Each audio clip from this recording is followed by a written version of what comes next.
Welcome to Apostates on the Fringe, the podcast where we discuss political and religious news from the atheist leftist perspective. We are sponsored by Atheist Society of Knoxville, and we're your host. I'm Alistair. I'm Dustin. And Sam. What you drinking tonight, Dustin? You know what? I'm glad you asked because I have one of my favorite beers ever, and it's called Gotta Get Up to Get Down. It is a coffee milk stout. Good beer. It is amazing. It's fucking amazing. Well. It's actually really great to have, especially in colder weather, because it's kind of fucking heavy. They actually changed the coffee they use in that. Did they? Yeah, I've heard it's a little different now. They've changed the formula a bit. Yeah, so it really does have coffee in it, and so it's out of the Wiseacre Brewing Company out of Memphis, Tennessee. They're great in general. They are great. This is my absolute favorite beer to have. So I'm glad I had that tonight. It's one of my favorite too, but I can hardly find it anymore because all the fucking stores are filled with IPAs. All the IPAs. I don't know how that got popular. And we're gonna get hate mail from this, but I think they taste like fucking pine cones. It's horrible. I hate them. Yeah. I know we're gonna get some hate mail because I know there's a lot of people that do like IPAs. Well, they have to because that's all they stock the fucking like shelves with outside of the domestics. Now they have bars that specifically only sell IPAs. I've seen those too. I can't. Like you go to Suttrie's and most of them on there are IPAs. Every now, like you can find like one or two dark, and I like my dark beer. Mm-hmm. Yeah, this is dark. What are you drinking, Sam? Same thing as last week. The Siren Blonde Ale. It's pretty good. I'm drinking the same thing as last week, too. The Highland Brewing Midnight Summit. Do you know why y'all are drinking the same thing? Because y'all bravely left your beer here despite that it being Super Bowl weekend and knowing that it was in danger of me consuming it, like, just out of the blue, because that game was a shit show. But it's still here. Yeah. And it's still here. I went and got, I think, something else. Or I just stuck to the vodka. I'm not even... What did I have? I don't know. Probably the vodka. So... we're supposed to be discussing religion on this podcast. There's not a whole lot of religion at this point in time. There's not a lot of religious news at this point. It's all connected, though. Yeah, it is. But, just to talk about religion some, why don't we discuss our backgrounds with religion? Okay. Yeah. You know what? I actually grew up very religious with my parents. First, we went to a Baptist church. I was into it. I went to church camp. I sang the fucking songs, the Kumbaya. I got baptized. And then when I was a freshman in high school, I moved down to San Antonio, Texas. And my stepmother at the time was a Jehovah's Witness. And they got me into that. And I was kind of like, they sell it really fucking well with their propaganda. I'm not going to lie. They sold it really well. And I was in there. I would... go out to every of the meetings, they called them, to the Kingdom Hall. I would go out witnessing on the weekend and then go to these huge conventions. So I was in it. And I even did a speech in high school about creationism as a freshman. And now I look back at it, I'm like, I facepalm myself so hard. I'm like, you asshole. But then as I got older, I started hearing other people talk about, their faith and how they had the love of Jesus in their heart, and I never really had that. And I thought they were kind of weird for even saying it, because I didn't have that. And so I kind of slowly left it, and then I joined a site called Reddit, and the default Reddit at the time of that was our atheism. And so I just basically got memed out of religion and into atheism. Really memes in Reddit. Because they really did, make a lot of sense about, the hypocrisy or the logical fallacies and all the problems with the Bible and religion. So I got memed out of it. Then I found I found Hitchens, Dawkins, listened to some of their work. Then I found the Atheist Experience in Austin, started listening to them quite a bit. And then I found this group in 2013. 2013. I was never religious. I was just like a presumed Christian, as everyone is. My parents never took me or forced me to go to church. They would use it as a threat of punishment. Like, if you're bad, we're going to take you to church. And I'd be like, no. So I was never really into it, but I kind of just Jesus never stuck with me. I never thought Jesus sounded like it made any sense at all. But I can say that I believed in God up through some form of God, maybe a more pantheistic, like something out there type thing, vague. And then in high school, that just got a little more cynical with it, and I was the kid that was like making videos to show my class called Satan versus Jesus. That sounds amazing. Satan would win. No. And I would show these to my entire class, and I even dressed up as Jesus once and went to my high school. Someone tried to throw a rock at me and missed. It hit my friend. I don't know Jesus was always persecuted, so No, you deserved every bit of that. That was your fault. I know how it feels. No, someone. Yeah, I'm surprised I was able to get away with some of that stuff, but I guess I guess my school was okay. It was Bearden. And then through college, I started getting into the same stuff that you were saying: Hitchens, Dawkins, atheist experience, same things. Mm-hmm. And atheist, I was going to school for broadcasting, and I'm like, I want to show like atheist experience. So as soon as I got out of school, I got in touch with the Atheist Society and started the show there, and met up with this group ASK, and that eventually turned into this. Al, tell us your story. I don't think I even know your damn story. I've known you for like 8 or 9 years, and I don't even know your damn story. So I wasn't raised religious, really. Like, it wasn't in our household, but I was raised military, so every like 2 to 3 years we were moving, and from like probably 5, 6, whatever church was closest to us, and would come pick us up. My mom would send us to Sunday school, which I'm pretty sure was so she could go back to sleep and get a little bit of Z's in while we were gone. And then, like, we eventually got to a point where we let her sleep in, and she stopped sending us to Sunday school. But I was always that kid that questioned things, even at a young age, and I got really frustrated by never getting the responses that I was looking for.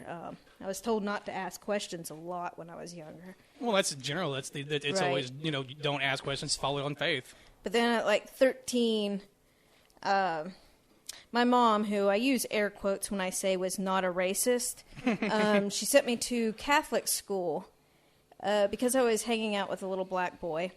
We were, like I said, 13.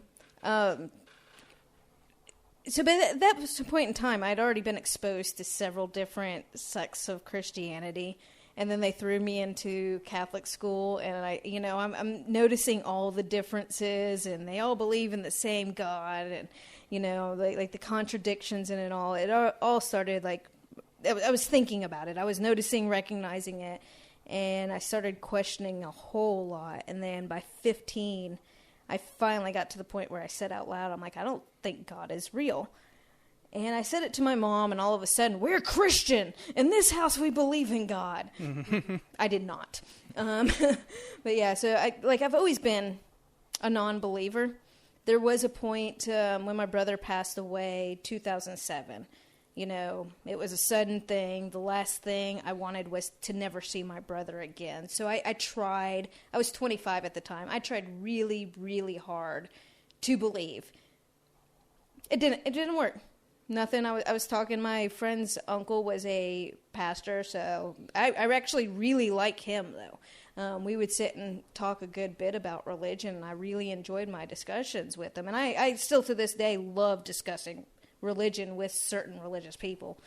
But yeah, never been a believer. I think I was about 30 when I had a kid, so I started thinking of as a non-believer who my kid had already come out and said they didn't believe in God on their own. I let them explore church on their own. So I started thinking about my kid growing up in Tennessee as a non-believer. And I didn't want them to deal with some of the shit I did in Tennessee, like the judgment. And I figured the only way to prevent that is to start the conversation. So I started seeking out more atheist stuff, and that's how I found Atheist Society of Knoxville. And I mean, can I ask, do they experience it in school at all, or did they at all? Well, so I said my friend had the uncle who was a preacher. Her and her son lived with me when the kid was 2-3 years old, and he was going to Awanas and church stuff, and of course my kid, he'd come back with stuff, and my kid's like, I want to go to that too. Okay, fine, and I just never really expressed my opinion on it. And then I think school, they were hearing some by the time they started school, but it wasn't pressed at home like my upbringing. And then the kid was 6 when they came up to me one day and was like, is God real? I'm like, well, what do you think? That was my answer to, like, everything. Santa real, all of that. I never said yes or no because I don't like lying to my kid. Instead, I'm like, what do you think? And they're like, I don't think God's real. This makes no sense to me. And started articulating why God doesn't make sense to them. At that point, I'm like, yeah, I don't believe in him either. I'm sure when they were doing that, you were like, yes. I know, yeah. So since you guys never really believed, then you guys didn't really have that post-clarity anger then that, like, I myself and others have experienced? I did, but it was kind of different. Yes, I was annoyed that so many people, I mean, they didn't realize they were lying to me, but they did lie to me. And, I grew up in a situation where my mom did lie to me intentionally a lot. Mm-hmm. So, like, just little lies, it irks me. Right. I don't say feel like I was lied, like, that they lied to me, but that I was lied to in some way. That I was presented with false information. Maybe it wasn't deliberately by them, but it kind of pissed me off because I had led my life up until that point by a certain way with a fear of hell instilled, which I think is a form of child abuse. To get that, absolutely a fear of form of child abuse. Because even though it wasn't pushed heavily in my house, like, society still put, I remember masturbating for the first time at 10 years old. And I'd like be masturbating in my bed and then like have this thought of my grandfather who had recently passed away. I didn't even know this grandfather that well. He lived in California. We were military out in Hawaii, Kansas. Like, I saw him a few times in my life, but all I kept thinking about is my grandfather watching me masturbate from heaven. I'm like, this is really disturbing. Or even God watching me masturbate. I'm like, can they? And then I'm like, this can't possibly. Like, this makes no sense. But I think, as I said, it's just presumed. Like, my parents didn't push on me, but, like, all the kids, like, assume you are. They're like, I go to church, you must go to church, too. And then to fit in, you're just like, oh, sure, I believe in that. So you kind of do at some point. And to that extent, my parents didn't also really kind of know all the shit that they told us when we went to church camp and all the things. Because, the summer church camp, I mean, we're there for a full week. And, some of the things they talk about there, definitely sex was definitely a topic. And it was, so they didn't know, the things they talked about. It legitimately made me angry. I think what made me most angry is all the way religion, like, rides into everything. And that's still where my anger is now. Like, I remember at, like, 15, 16 years old, sitting in a classroom and hearing something and being like, I think that violates the separation of church and state. Like, I knew about that by high school. What I didn't know about is that there were organizations like Freedom from Religion Foundation and things like that would stop that. Like, I wouldn't have had the family support to actually, like, follow through so much, but I believe FFRF still would have helped me in whatever ways they could to stop the shit happening around me.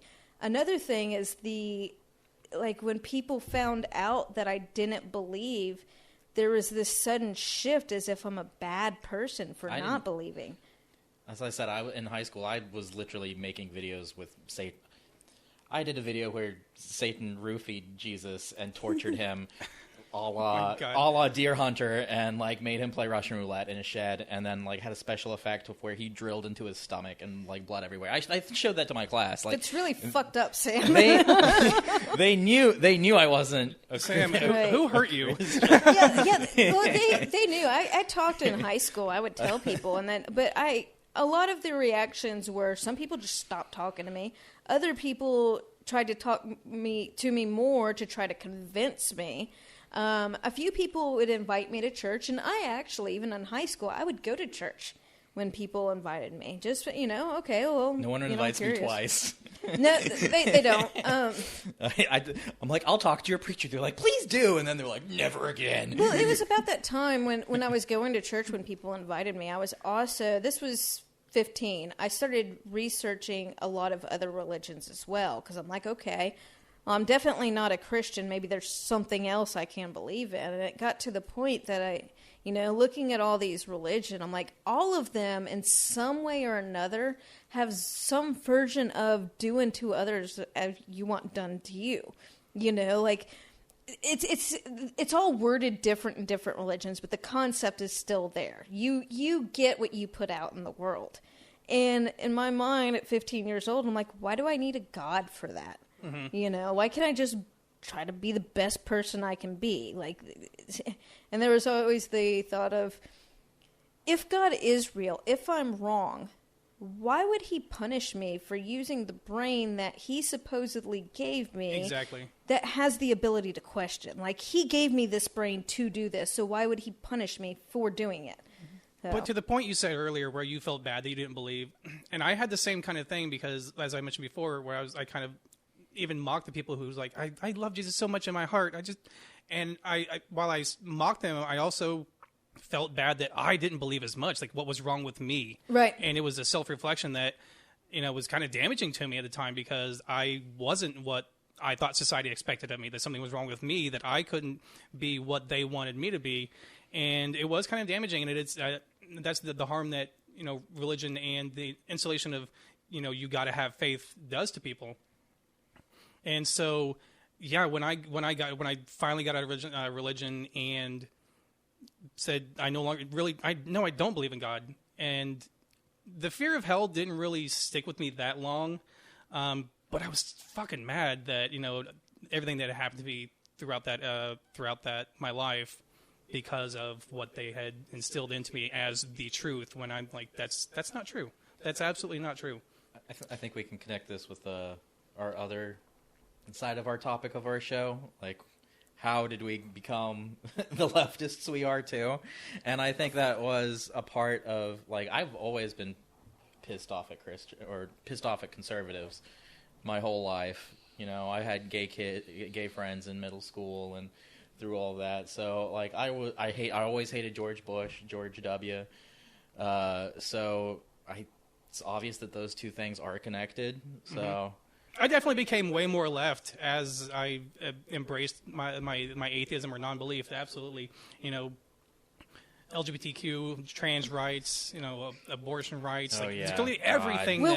Everything that religion fucking digs its hands into politics is what drove me to left. Well, what it is once you get past the point where you're questioning God and you finally realize it's all a lie, you start looking at all these other issues, especially when you realize that, like, a lot of these arguments for why things are bad is God. Right. It all goes back to religion in some way or another, and it's just like, it says it in the good book. Right, and I'm that type of person. I'm like, okay, so I know I can do this now, so let me try this. And I just kept, moving further and further, like, experimenting with different things as well.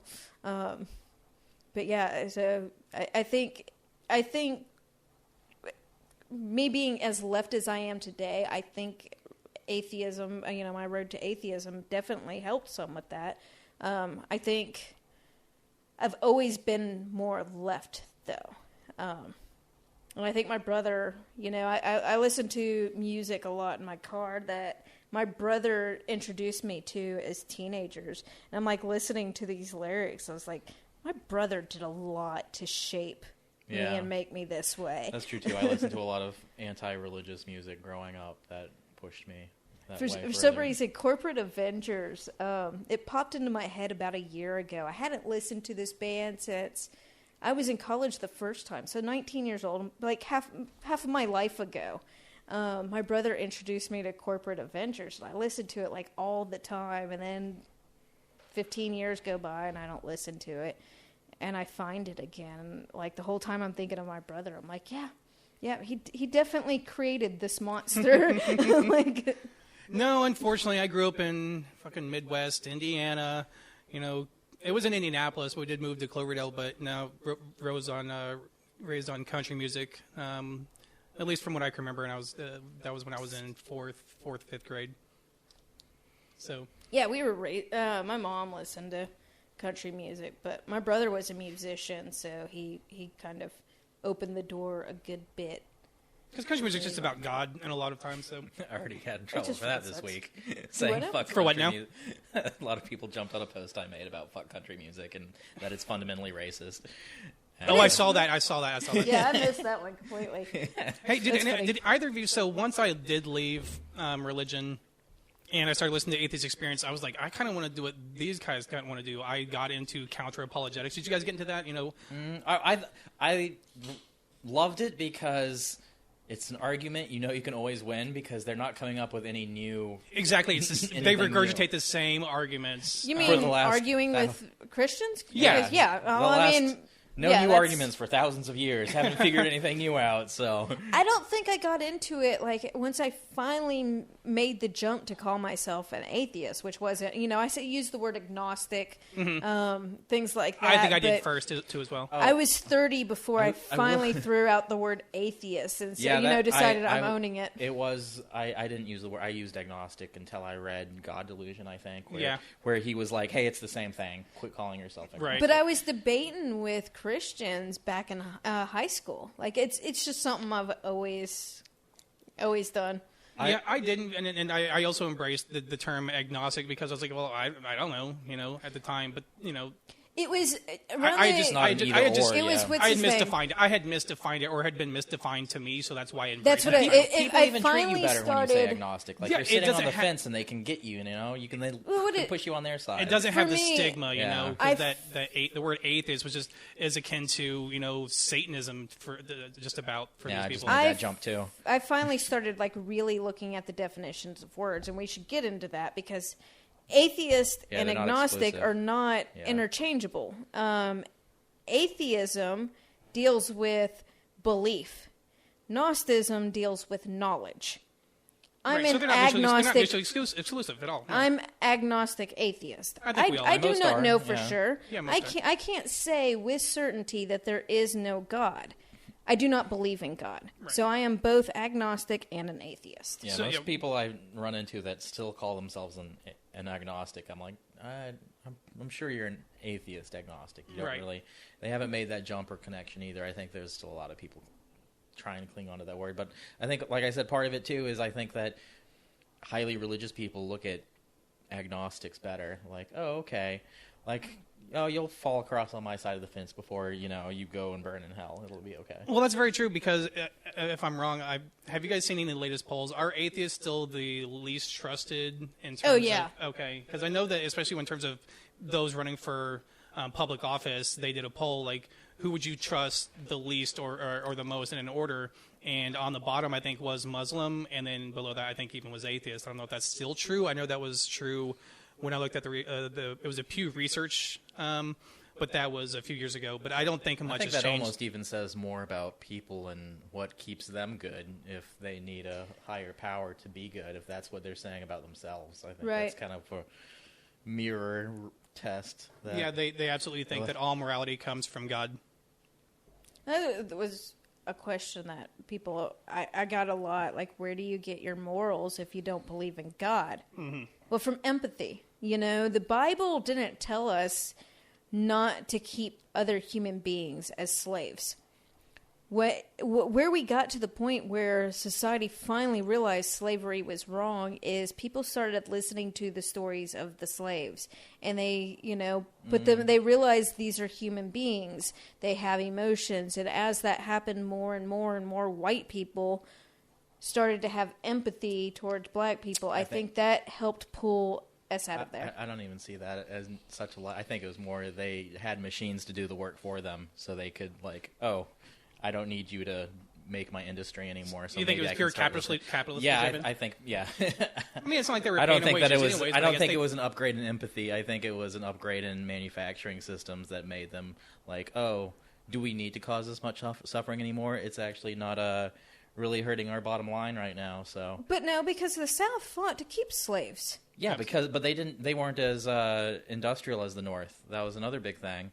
But what I mean, then the South could have continued on with the slavery and stuff. Yeah, they would have wanted to. Yeah. They did want to. Oh. They obviously wanted to. I don't know. Obviously. Then they weren't like, here's a tractor. They're like, oh, cool, my slave can drive that. They're like, okay, wartime. Why would the North want to stop slavery because they had machines when it doesn't affect them, the slavery down south? Well, I'm just saying that I think that the increase in machine industrialization Was a factor. Was a huge factor, and not even just in America.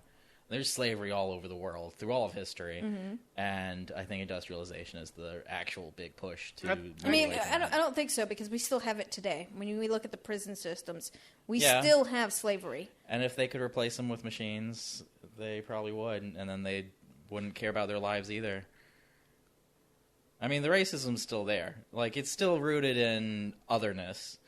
It's still, these people are disposable, and I think that if they couldn't use them as a workforce, then they wouldn't want to use them at all. Whereas they do push them aside so they can ignore them. So speaking of the prison system, let's get on to some ACAB shit. I actually got a positive story regarding this, and this comes out of Denver. This story is on USA Today. Denver successfully sent mental health professionals, not police, to hundreds of calls. So it's a program called STAR, the Support Team Assistance Response. And it was a two-person team, a medic and a clinician, basically staffed in a van from 10 a.m. to 6 p.m. on weekdays. It was launched to be a person-centric mobile crisis response to community members who are experiencing problems related to mental health, depression, poverty, homelessness, or substance abuse issues. And it was successful. It was.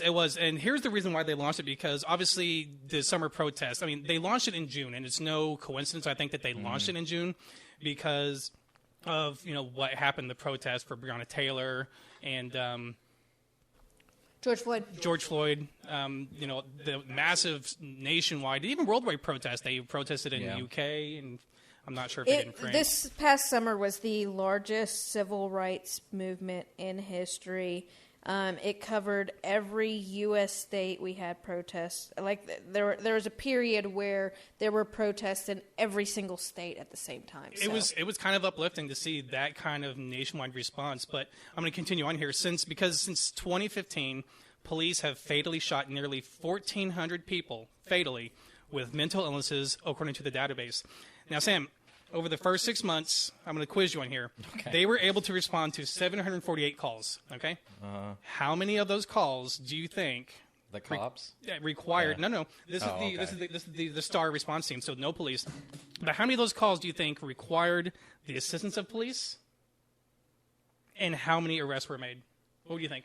None. None. Yeah. None. Out of 748 calls, not a single incident required this incident, because of fucking course not. Not every situation requires a person with a gun. And these are people that are mainly a danger to themselves. So this is what the defund movement is pretty much all about. A lot of people hear the word defund or the words defund the police, and they're thinking we're saying rip all the money away from the police immediately, abolish all police, and I know some people that are in the camp of abolish all police now, but they're few and far between, and I think even those people know it's unrealistic to advocate for that at this point in time. I'm at change the police so much that we don't recognize them as the police anymore. Yeah, and that's, I think, most of us who scream defund the police, that's what we're going for. Exactly. We want to see change, and one of those changes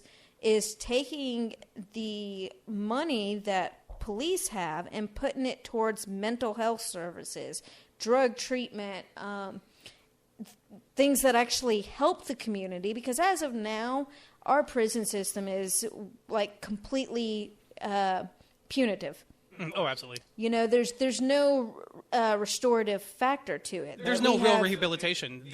What's the attrition rate? It's 78%. I looked it up the other day. Reoffenders, 78%.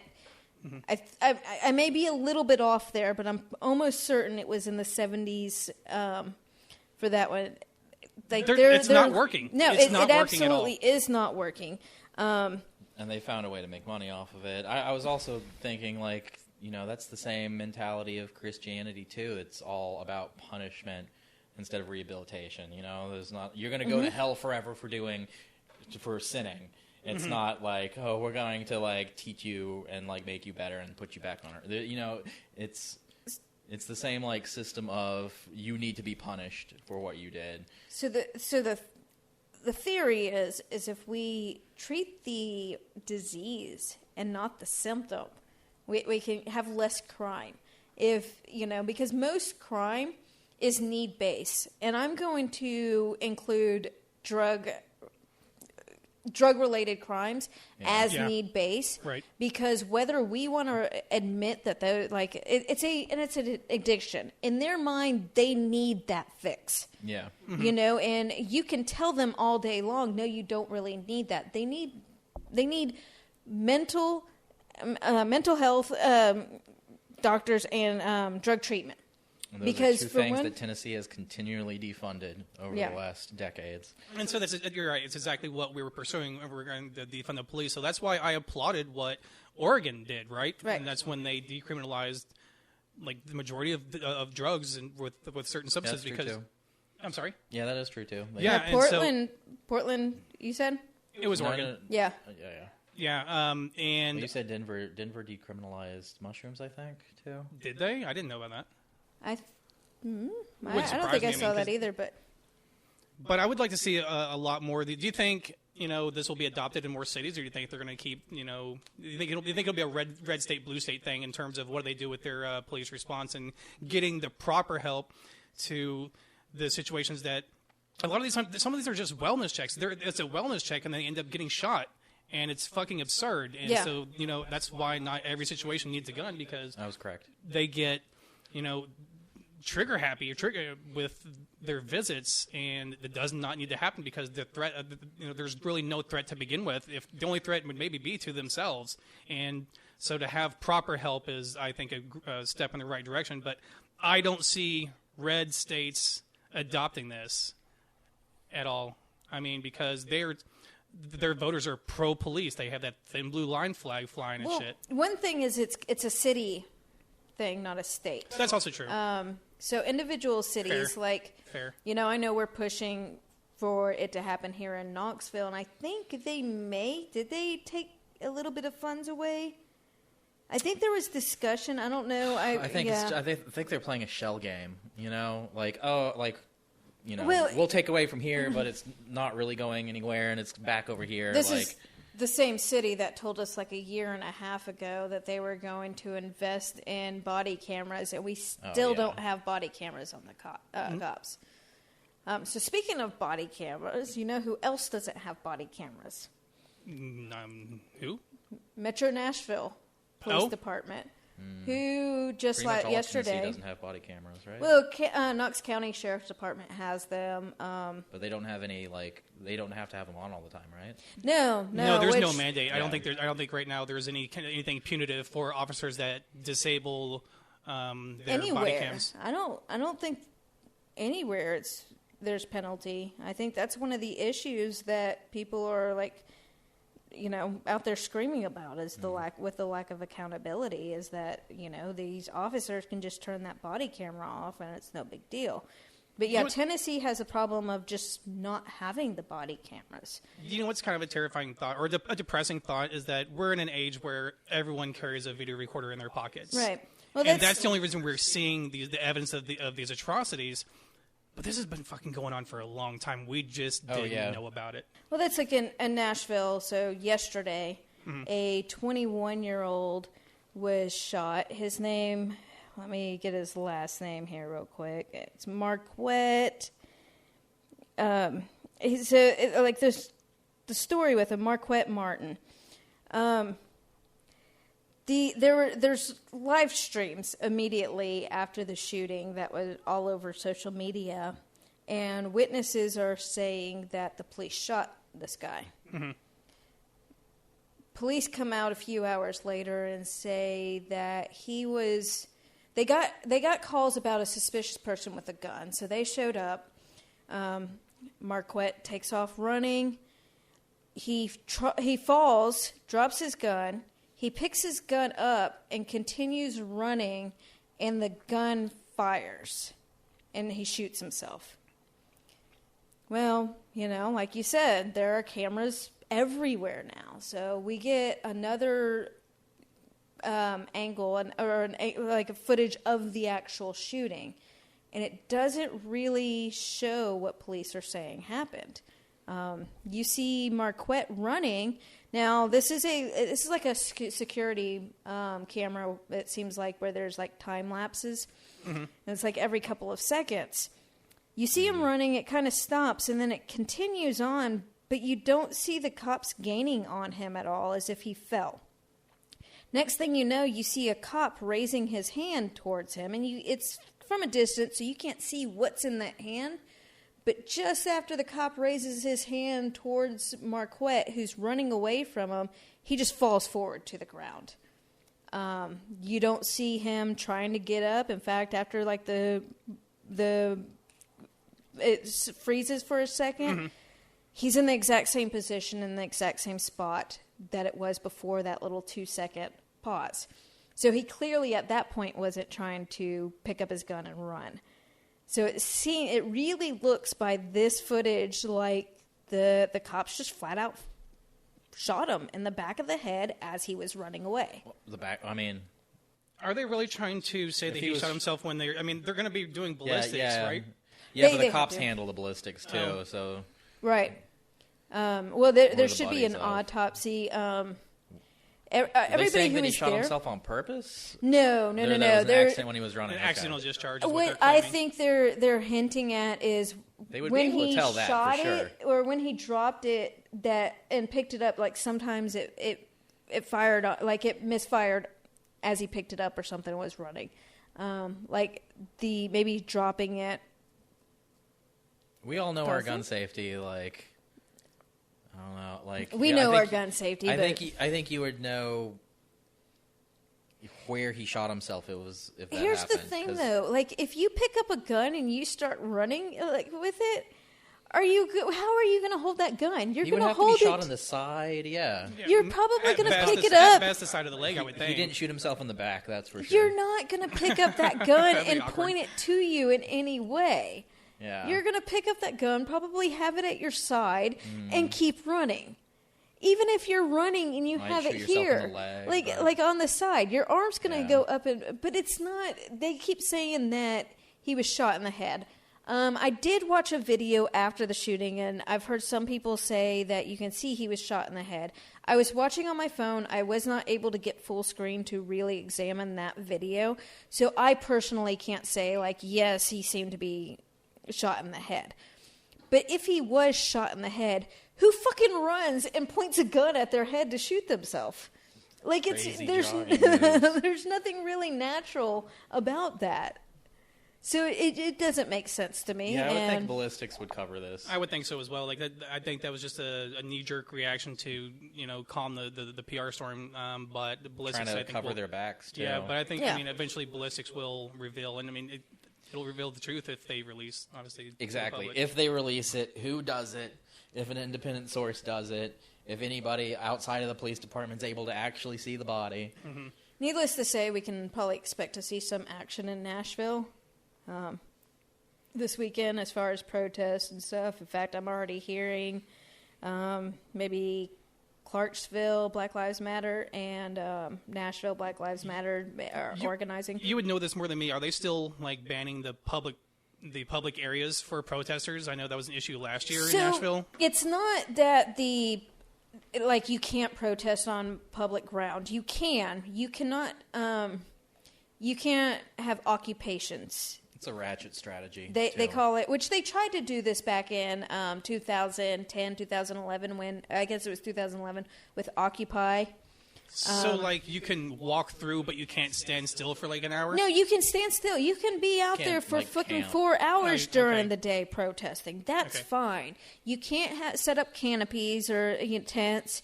You can't have anything there overnight if it's like the state property. I see. So I think it's part of a ratchet strategy to just incrementally pass things. It is. I think Knoxville has the same thing. Hates protesters. I can tell you that. Right. That's what I was thinking earlier. I was talking about too. Marquette. Tennessee hates protesters. Because I know people are going to be like, well, why was he running from the cops? And it's like, Fucking, I ran from the cops when I didn't do anything illegal. Sam, have you ever ran from the cops? Well, that's fucking irrelevant because they think there are certain crimes that result that death is an appropriate response to, and I don't get that. It's not. Well, he shouldn't have complied. What crime? I just want to ask people what crime? I mean, obviously there's some people who are... He didn't even do a crime. He was just like. But it doesn't matter. Not robbery. That does not equal an instant death sentence. I don't understand why they support that, and they're like, he should just done complied. But with nothing that's come out of Nashville for Marquette, there has been nothing saying he actually committed any kind of crime. It was just that he had a gun. He had a gun. Well, guess he what? Was hanging out somewhere. I have a gun on me like 99% of the time when I'm outside of the house.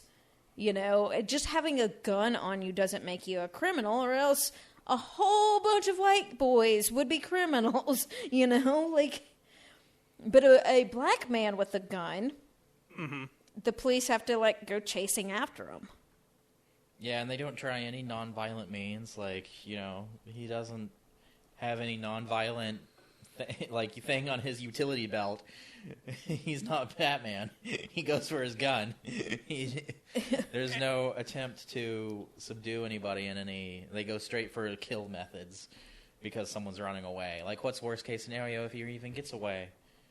I think that a lot of the problem stems from that how much we militarize the police as well. I mean, these guys are a lot of times full tactical. They're carrying, they're not law enforcement at times. They're, militarized terrorists at sometimes. I mean, I want to circle back to, we talked about it a little bit last show, the January 6th insurrection, and largely there were a few cops who did help and reduce violence by directing the mob away Probably from... saved lives. They definitely saved lives because if they saw Romney, because Romney, the video I saw at the beginning of the impeachment proceedings, Romney was in danger, and they fucking hate them to Romney because Romney voted for his conscience in the impeachment proceedings.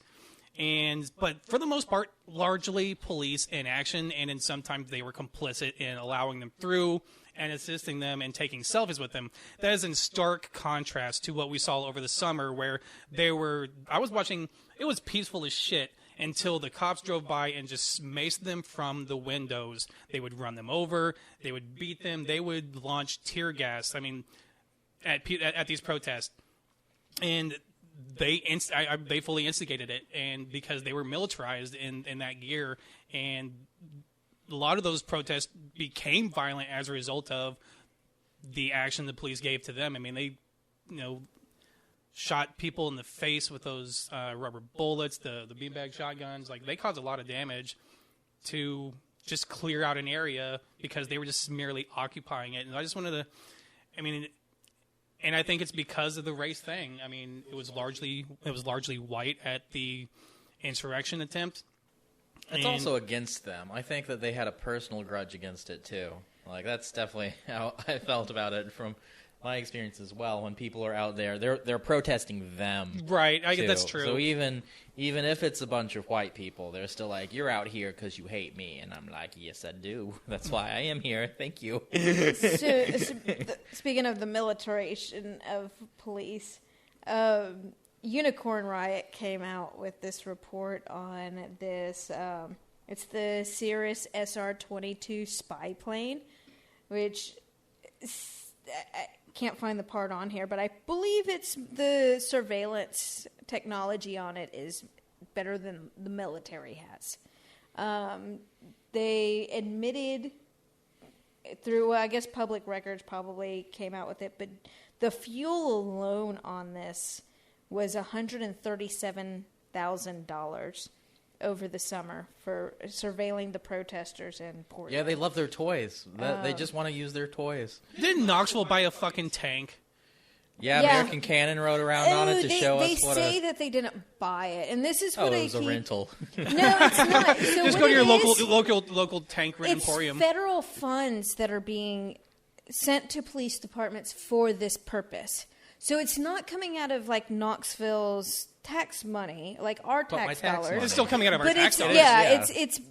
So Yeah, Why? that's their defense. It's not the police department isn't seeking this stuff. The federal government is just sending it. They're It's just trying to still tell a you to- fucking problem. That's the same thing if when you yell at a manager, they're like, "Let me get my actual manager, the owner." Like they just want you to complain up the chain. Have they ever used that thing besides PR stunts? No, because they don't have any other use for it. Even So dumb. Even in Knoxville, they had all their high tech gear out. They're just like, "Oh, let's use our toys." Because they're bored. Because police are children. They want to use toys. They're high school bullies that want to use their toys. I want to play with toys too, but they're not fucking tanks and Yeah. shit to kill people. Well, That's great. But back to our top story regarding the police. I do want to see more of these programs and more money going to them because that's just. I mean, I wonder if it's like I like where they're going, but I wonder if it's just a PR thing because a two person team only in a city the size of Denver, you would think they would divert more funds to a program like that, or do you think it's just a pilot program? I think it's just one car, like per It is. car, not Denver's the also entire pretty progressive. program. I don't think the entire program was made up. I mean, I think I there don't know. were In probably 6 months, they shifts. only took 748 calls, so I'd have to imagine that. I mean, like I said, Denver is trying to decriminalize drugs. They've already, they've decriminalized weed. They decriminalized mushrooms. They were trying to do, they want to probably do what Washington is and decriminalize basically everything. Yeah. Right. Because, I mean, as I support, Denver- it's a waste of time and everything. Denver is much more progressive It's than we a lot are of- here. Denver is a lot more progressive than other parts of Colorado. Too. Right. That's and true. as part of the defund the police, not only should those funds be diverted to other programs, but they should also be spending way more fucking money on training these the police because they go through very minimal training. Oh no, they get plenty of training. It's just the wrong kind. I thought it was kind of short. I thought. No, I mean, well, they get trained. So I don't know. They know who how to the jump guy over was. a wall really well. No, I mean, like they had I think it was John Oliver who did a special on the training that I love cops John Oliver. receive, and the top trainer pretty much taught cops, and this guy went across the U.S. It's not like he just did the training in one state. No, he's gone to all of these different states. He travels to teach different police departments, and what he did was teach them that everybody looks at them as the enemy. Everybody is out to kill you. Yeah. You have to be on the defense because these people want That's you why dead. when they walk up to your car on a simple speeding ticket, they still have their hand on their gun. I've seen Cause, that. Oh, man. Because they're taught, doesn't matter what they look like, your grandma. Do you know They what? could kill you because You know you're a what? cop. Fucking in Tennessee. So this is never. I've never seen this until I got to Tennessee, and it probably happens in other states. I'm just not aware of it. But in San Antonio, when you get pulled over by one officer. In both times I've been pulled over, there have been 2 to 3 vehicles, a canine search every time, and I was a scrawny little 18-year-old punk in a small SUV, and they always demand to search your vehicle every time. I was too naive to be like, fuck you. You don't need to search my vehicle because you don't have probable cause. But I thought it would just be easier to let them do it because that's kind of what society makes you believe. But now I know better, and I'll just tell them to fuck off. But then they'd make me. I know they ruled they can't make you wait an extended amount of time. Oh, really? No, they can't. They can't. A Supreme Court case ruled that if they don't have one within a certain amount of time, they can't detain you any longer without probable cause. You would have without a coercive probable action. cause, Right. but they can call anything probable cause. Well, if they're trying to find, if they're trying to search for drugs, they can't do so without the K9 indicating to them. And that's in air quotes because I think all they have to say is, "I smelt weed Yeah. coming from that car." I That is had- probable cause. Oh, okay. I had a friend who they searched his car because they saw an apple core in his car, and they said that it could have been like a makeshift bong. The fuck? I got that was pulled in out of my Knoxville. That car was in Knox once County. in Salina, Tennessee, on my way to visit my dad in Kentucky once. And so the kids in the back seat of the car, probably 7, 8 years old. I get out of my car. This cop, the entire time. So for those of you listening, haven't seen me in person, I'm all of 5 feet tall. I am tiny. That's on a fucking good day. Yeah, there's nothing threatening about me. I am tiny. I could punch Nazis all day long and it's not going to do anything because I'm a little wuss. So this cop, who's like twice my size, the whole time he's talking to me has his hand on his gun. Damn. My kid is in the back seat watching this cop with his hand on his gun. And, like, I'm just livid because, you know, I know my kid is back there scared, and they thought I had pot. Really? Really? Is it worth fucking, like... That's why... That's threatening me. I'm sorry. When you come It at is me absolutely threatening. No, it's absolutely with threatening. your hand on your gun, I don't care if you've drawn it yet, you're telling me you're willing to pull that gun on me, and that is threatening me, and you're threatening me in front of my child. This is also the real reason why they don't want to decriminalize drugs, because it's that easy for them to use it as an excuse. It's that easy for them to use an excuse to search your car, to arrest someone on suspicion. Like, that's what drug laws have always been for, especially for targeting minorities. And this Salina, Tennessee, so, like... I have no idea where that is. It's Middle this Tennessee? nothing little town on the border of Tennessee and Kentucky. Okay. Those people are bored. Like, I drove through that town exactly. later. They're bored. Exactly. That's why they call 2 cars. They're like, I know you're not doing anything else. Want to harass these teenagers? And see, like, I drive through, which you guys know my cars. I always have, like, controversial stickers on my car. They said that I had a tail light out, but I knew I was getting pulled over. I made a wrong turn, and I approached a stop sign, and I see a cop heading towards me, and I'm like, fuck. No, it wasn't the stickers right off. It was my red hair. I had long red hair, side shaved. I clearly didn't look like I was from this teeny tiny little redneck town. Right. And so the cop, as soon as he got past me, I look in my side view mirror and see his brake lights. Like, fuck, I'm about to get pulled over. Right. I knew it. I hate that. I hate that fucking feeling. Like, he used the excuse that I had a tail light out. That he You saw. were ready to pull me over before I even had a chance to hit the brakes. Right. You know, like, and so, like, after I get back to Knoxville, I tell a friend of what's going on, and we go to a comedy show, and they're driving behind me in that same car, and they're like, your brake lights work just fine. Of course. Yes. You know? So I mean, I know my privilege, too. When I'm pulled over, I'm like, hello, officer, I'm white. And they're like, oh, I'm sorry, sir. You can go on. Let me tell you. Your brake lights aren't out. Goodbye. So I drove in San Antonio for at least a year and a half before I came to Tennessee. And, like, the first fucking month, I get pulled over twice. But the first time, I didn't have my parent with me. It was my first time being pulled over, you know, and by the police. So I didn't know what the fuck to do or how to deal with that. They don't really train you on how to deal with it. And so they made me fucking get out because they wanted to search my vehicle. And it was kind of cold because I just moved here in December, January. And I was fucking anxious as shit. So my hands kind of went in my pocket. And dude got super fucking nervous, yelled at me to get my hand and, hand to the gun. Like, how am I so threatening? Like, I don't understand, like, what... I understand that, people do keep weapons in their hands and that's dangerous for them, but... It's because they've been trained to think we're all ready to kill them. Yeah, that's the whole thing. That's the whole thing. It's so what I learned from my experience, like cops always the first job when you want to become a police officer is always working in jail too, and that's and through the detention system. Like, that's part of the otherness training. Like, a lot of cop training is otherness training. Mm-hmm. Us versus them. These people, like, they have broken the law. They are, like, lower than you now because they're here. That's part of, like, oh, let's get them in another uniform because they're different than you. Like, they are in a bad position. Like, it's all, like, these people are not, like, they're not seen to serve and protect. That is not, like, as the Constitution has told them, they are not constitutionally obligated to serve and protect. They see you as an opposing force. I think you're absolutely right. It was in 2005 that the Supreme Court ruled that it is not the job of cops to protect themselves. Get it off your fucking car then.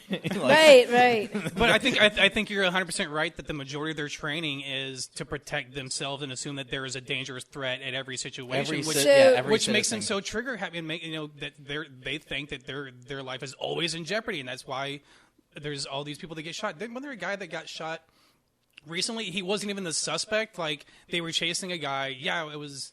Shit happens all the time. Yeah, they were chasing a guy. And it was like, hey, that guy's in a black shirt, and I didn't find out why, because they're still investigating. They just opened fire on him. I don't know if he had a gun or whatever the case, but I don't know. They ultimately found the real suspect hiding in a shed like 2 houses over. So that police trainer I was talking about earlier, if anybody wants to go look that up, his name is Dave Grossman. Or Grossman? Grossman. Okay. It's worth looking into that. Like I said, I think John Oliver did a whole special on that, and the police unions, which are just as problematic. Yeah, and if if it's John Oliver, I highly recommend everyone check that out because his segments are always amazing and eye-opening as well. Yeah, he has some that like he does good information, but he also has some shit-lived views as well. I overall like him. Yeah, but he's more liberal than leftist. Yeah. But he's still, still very entertaining. He's still a force for good. Important issues like. I can't expect there to be any actual leftist media. What is leftist media? Who's on Unicorn TV that's Riot? leftist? Oh, that's who's not on TV? Name one thing on TV. Period. There you go. Yeah, there's no left OANN equivalent. There's no left Newsmax equivalent, I think, and is I don't think it'll really pop are up. they on actual TV or are they just internet? Yes, they're on fucking TV. Are you fucking kidding me? At least like Newsmax on a cable is. package. Yeah, Okay. yeah, What the fuck? How the fuck did It didn't they take get long. on? It didn't take long. I know for sure it was. Even I have AT&T TV and it was on there. That's disgusting. Another thing you have to Change block the from your subject. grandparents. Oh, that's gross. So I kind of wanted to talk about something a little bit more lighthearted. This is something you sent to me earlier, and it cracked me up. This is from the Daily Beast. Did you guys hear about this? The Tennessee man that was shot and killed during a YouTube prank robbery gone wrong.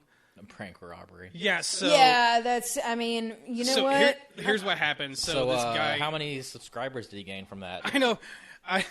It's the dumbest thing ever. I ultimately dislike a lot of prank videos because it's meant to embarrass or cause harm. There was this movie that I saw. I'm not even going to name it because I don't want to plug it. But there was a movie that I saw, and there was a scene in it where a guy's trying to get really popular. He's trying to go viral, and he murders somebody on his viral stream, and everyone likes him and stuff. And I'm like, oh, this movie's stupid as shit. And then there was a story later this summer that there was a live murder on someone's live stream, and everyone on it was going crazy for it. Oh wait, that really happened. What's that movie? That Netflix the fucking cat murderer. You don't fuck with cats. Oh, yeah. That's what it reminds me of.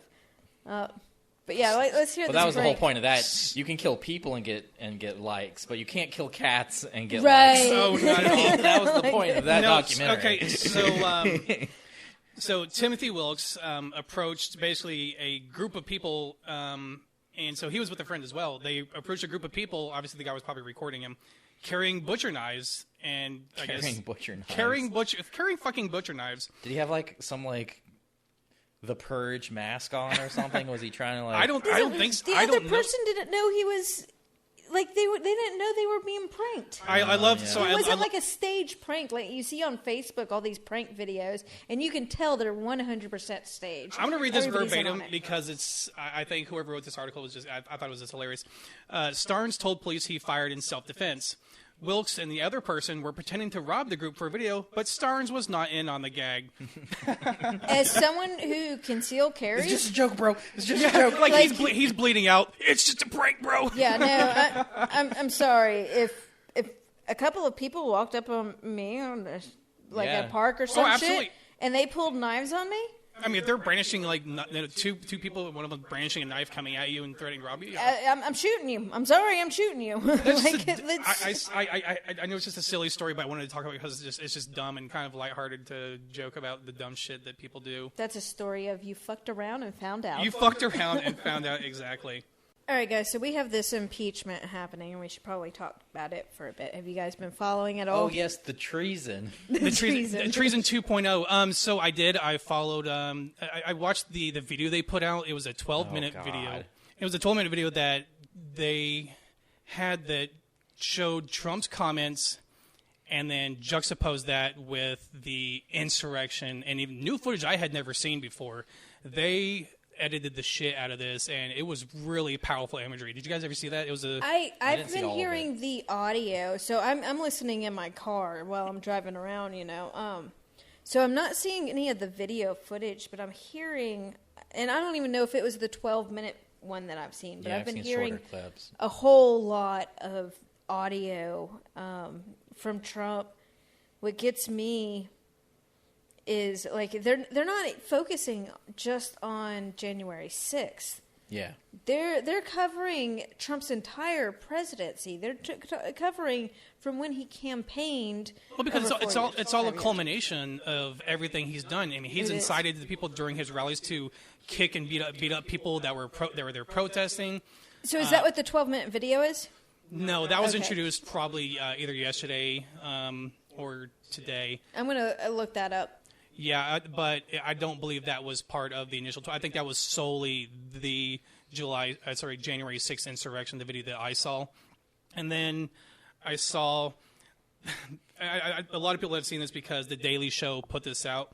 The attorney for Trump, Bruce that was- Castor. Oh man. What? Why can't Trump get a good attorney? I mean, we No had one wants to work with him They for all some leave him. But reason. so let's go through it. We have Michael Cohen, Rudy Giuliani. What was It's it? like a Sidney clown Powell. car. Sidney Powell. It is an absolute shit show because they can't defend the arguments he's wanting to make, and so any like reputable attorney, they all drop out. Well, all he's wanting to do is like, well, it was there was election fraud, so He's I'm still the claiming rightful onto that. president. Yeah. Which Georgia has Which- jumped on that, and they're going to try to. Wouldn't excuse inciting a riot regardless, but Right.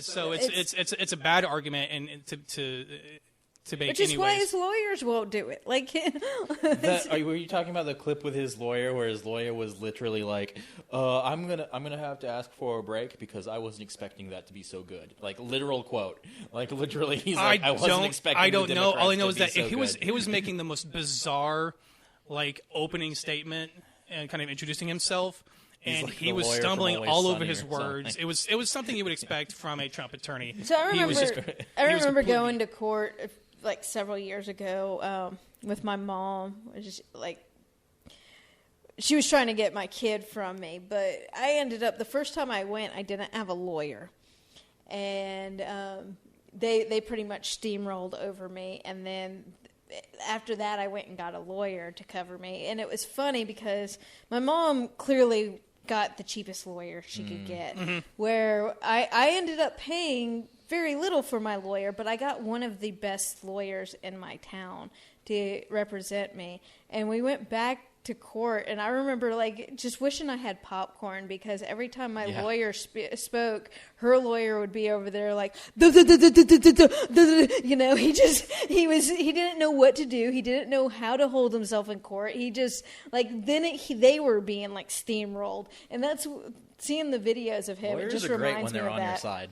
I Yeah. had that experience as well this last summer with my lawyer. It's funny when you see the other lawyer like behaving like he is, because you know they have nothing.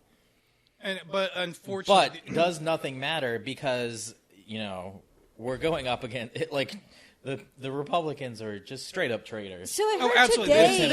This is doomed to fail because Trumpism has won in the GOP. This is doomed to fail. Only Trumpism six- is the But GOP. I heard this morning when I was watching the news, they were saying that 10 Republicans so far have said that video and everything is what was. Can't remember the word they used, but pretty much like it's damning. Like It's no- damning, but they're there's not no going to way- vote. They're not going to vote. They may say that it's damning, but only six out of the 50 Republican I mean, they're senators. straight up traitors, as is any Republican who still supports But, or okay, ever so, has supported finish Trump, that but- sentence though. 6 Republicans. Only 6 of the GOP senators voted that that this impeachment was even constitutional. So Okay, but think about back on January 6th. Do you think those 6 would have even done that? Each time things like this are happening, more GOP are moving over.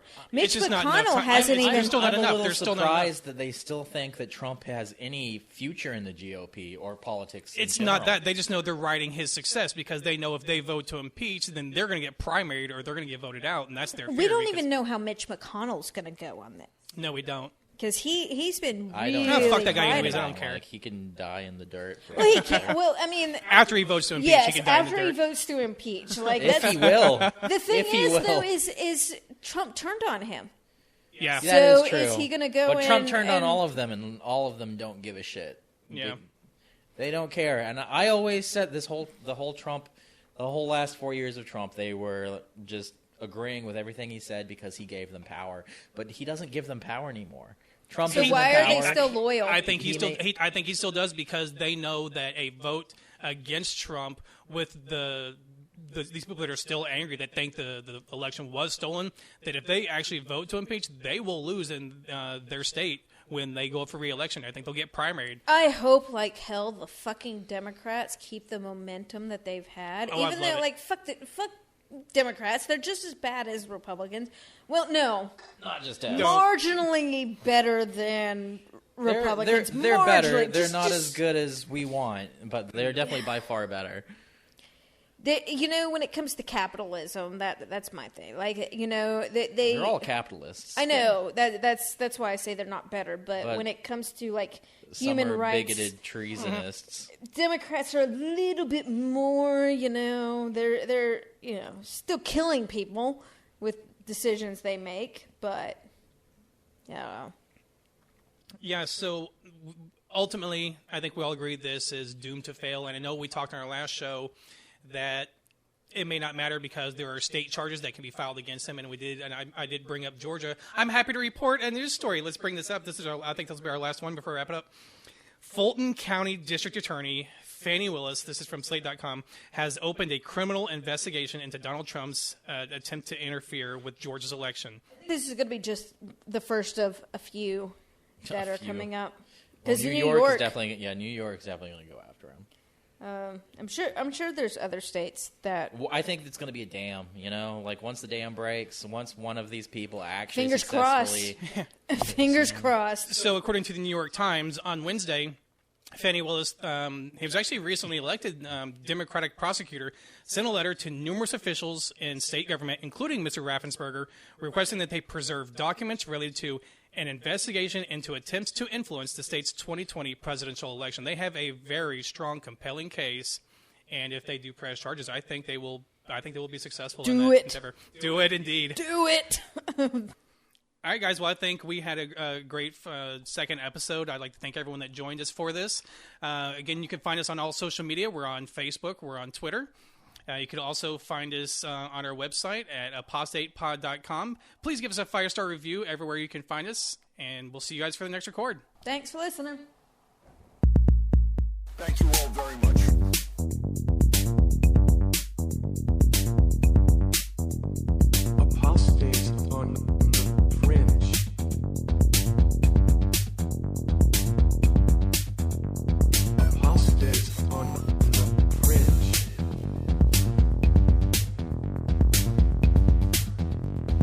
Apostates on the fringe. Apostates. The views and opinions of the hosts of Apostates on the Fringe do not represent the opinions and views of the Atheist Society of Knoxville.